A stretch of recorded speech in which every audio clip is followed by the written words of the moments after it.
the year's gonna end.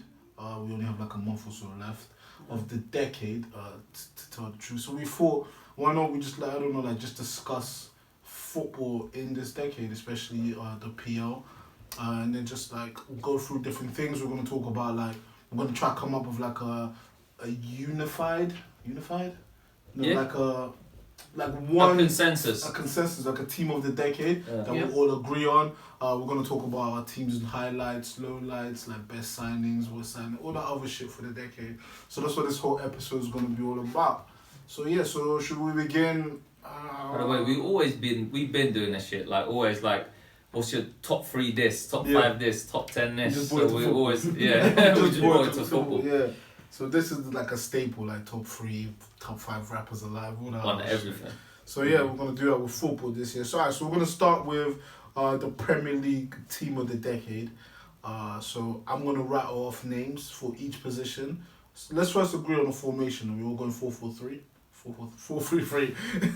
We'll go 4-3-3. 4-3-3 or 4-4-2. I don't mind either one, but I think those are the 4-4-2 or 4-3-3. 4-3-3. 4-3-3. Thank you. I just needed to narrow it down. Right. 4-3-3. Alright, cool. So let's start off with the goalkeepers. So I'm gonna rattle off a couple names that I believe should be in contention. You lot just let me know if I've missed anyone else out. Alright, so we're gonna go with Petr Cech. He for his time with Chelsea and Arsenal. Alright, David De Gea, Hugo Lloris, Kasper Schmeichel, Edison, Joe Hart, Van der Sar. Anyone else I'm missing? Those are the names that come to mind initially. So I can't think of anyone else currently. Yeah, same. Alright, so we'll settle in on them. I feel like there should be way more than like 6 of them. Like you can take the Edisons and the Liverpool, Alisson and but obviously he's still relatively new, so it's not. I mean, Edison isn't here, but yeah, Alisson. I guess Alisson could be in here, but I just thought. Who I think is the best goalkeeper in the Premier League at the moment. Yeah, in the world. Yeah. So so yeah, wonderful. Alright, so let's start on goalkeeper. So who does everyone think should be like the? Well, I'll start this off. Anyone right? but then, who do you think? If it wasn't De Gea, Oh, who would you please. think it would be? No, I'll go for De Gea. Yeah. For the simple reason he's been arguably United's best player in the last decade.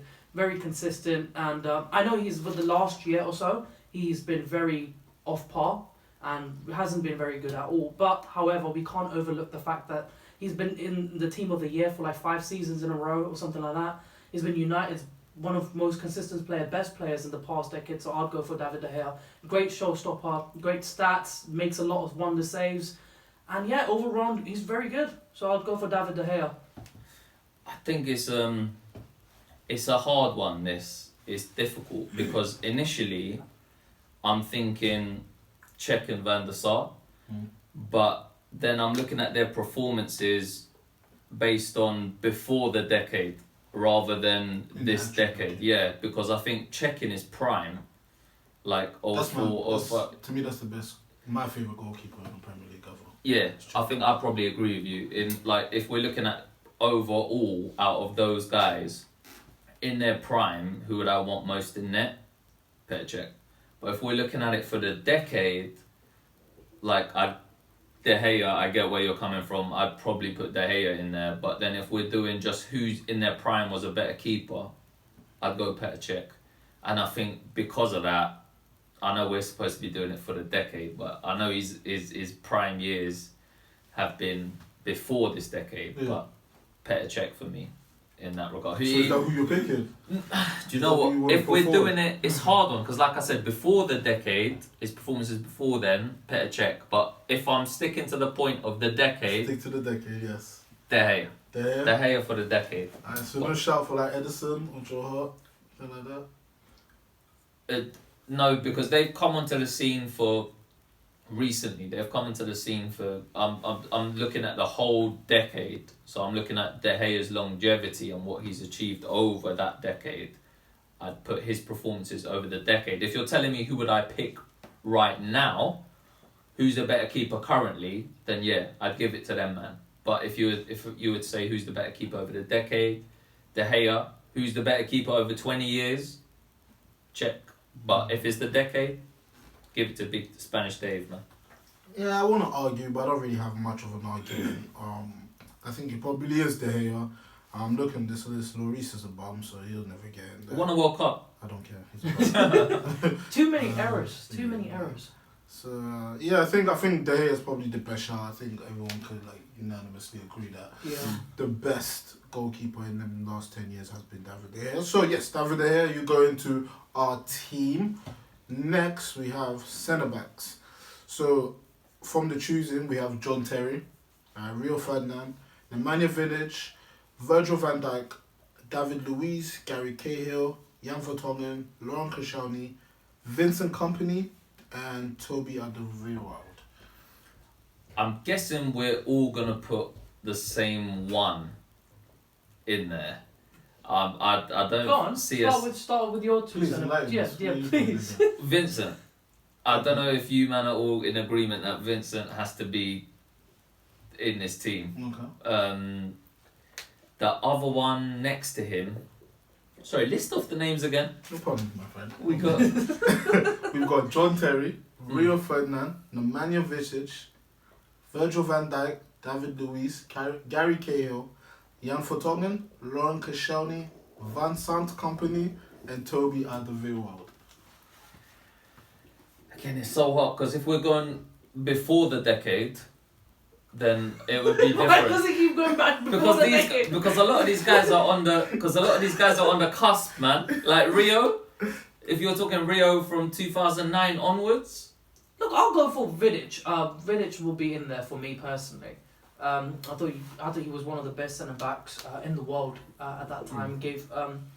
Performed consistently. I know he what was it, like 3-4 years this decade that he only got to perform, but I'd still put Vidic in there, and I'll put Kompany in there as well. So yeah, I'd put Kompany and Vidic, and that will be the two. Kompany, obviously the influence So he's been the leader since he's joined City, and he's been the leader, the captain, led from the front, won so many league titles, won so much silverwares. It'll be very hard to not put Vincent Kompany. And obviously just have to look like the last season where he was such a pivotal figure, and like this season where they haven't replaced him, and now look how much they miss him. Just his presence alone. So Vincent Kompany and Vidic for me personally. So like with Kompany, none of you lot, like the amount of injuries he picks up, the amount of games that he's missed, it doesn't outweigh what he achieved. Okay. Yeah, so you're right. He was a bit injury prone, especially towards the end of his career. But I think generally speaking, Kompany was a leader. A beast. He popped up with important goals when he needed to as well. So you're going Vidic and Kompany. Vidic and Kompany. And you're going Kompany and who? The second one is hard because also, as much as I don't like Liverpool, Virgil van Dijk's last season was the best defensive performance I've seen from a centre back in the past decade in a season. So it's hard for me not to, because I think if you were to put Kompany and Van Dijk now, they would be great. Although again, I'd lean more towards Ferdinand, just because what Ferdinand achieved.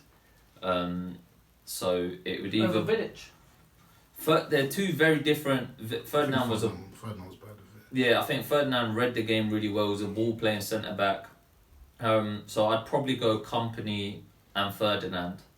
Yeah, would be no my love for Terry for anyone? No love for Terry?